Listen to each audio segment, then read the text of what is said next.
Bayangkan satu situasi sederhana. Ada dua orang yang sedang bertengkar. Sudah lama sebenarnya.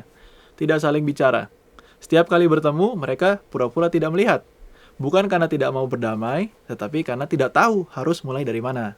Nah, kalau dipikir-pikir, seringkali bukan masalahnya yang besar, tapi gengsinya, lukanya, dan terutama tidak ada yang berani membuka pintu terlebih dahulu. Saudara-saudara yang terkasih, menariknya, Injil esok hari dimulai dengan pintu yang tertutup. Para murid mengunci diri, merasa takut, cemas, bingung. Mereka baru saja kehilangan Yesus, harapan mereka runtuh. Masa depan gelap, dan Yesus datang bukan dengan marah. Bukan dengan pertanyaan, mengapa kalian lari? Bukan dengan sebuah judgement, iman kalian kecil sekali. Tetapi dengan satu kalimat yang sederhana.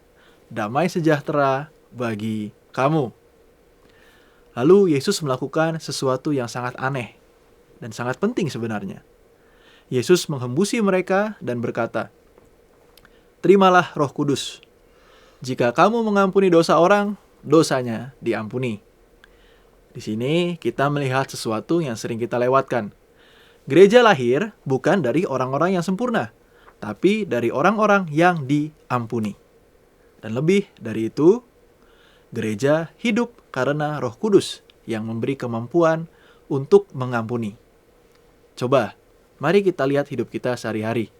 Kadang yang paling sulit itu bukan berdoa, bukan juga datang ke gereja, tapi memaafkan. Ada luka kecil, entah itu di keluarga, di komunitas, di tempat kerja, yang kita simpan lama sekali. Kita bilang, saya sudah lupa, padahal sebenarnya belum selesai. Nah, di titik itu, kita seperti para murid tadi, pintu hati kita itu tertutup. Dan yang kita tunggu adalah mereka minta maaf duluan. Sementara mereka juga berpikir hal yang sama. Akhirnya, semuanya diam, semua terkunci. Disitulah Roh Kudus bekerja.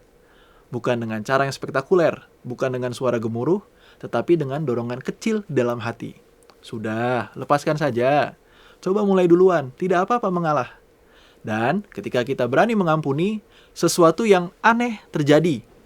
Bukan hanya orang lain yang dibebaskan, kita sendiri pun ikut bebas. Itulah yang terjadi dalam gereja perdana. Mereka hidup dalam persekutuan, berbagi, bersatu.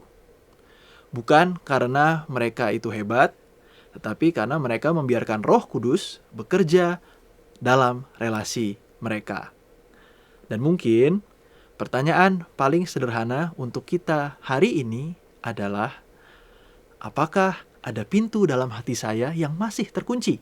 Kalau ada, mungkin Yesus hari ini berdiri di depan pintu itu dan berkata pelan, "Damai sejahtera bagimu." Dan Roh Kudus juga ikut berbisik, "Sekarang giliranmu untuk membuka pintu itu." Tuhan memberkati.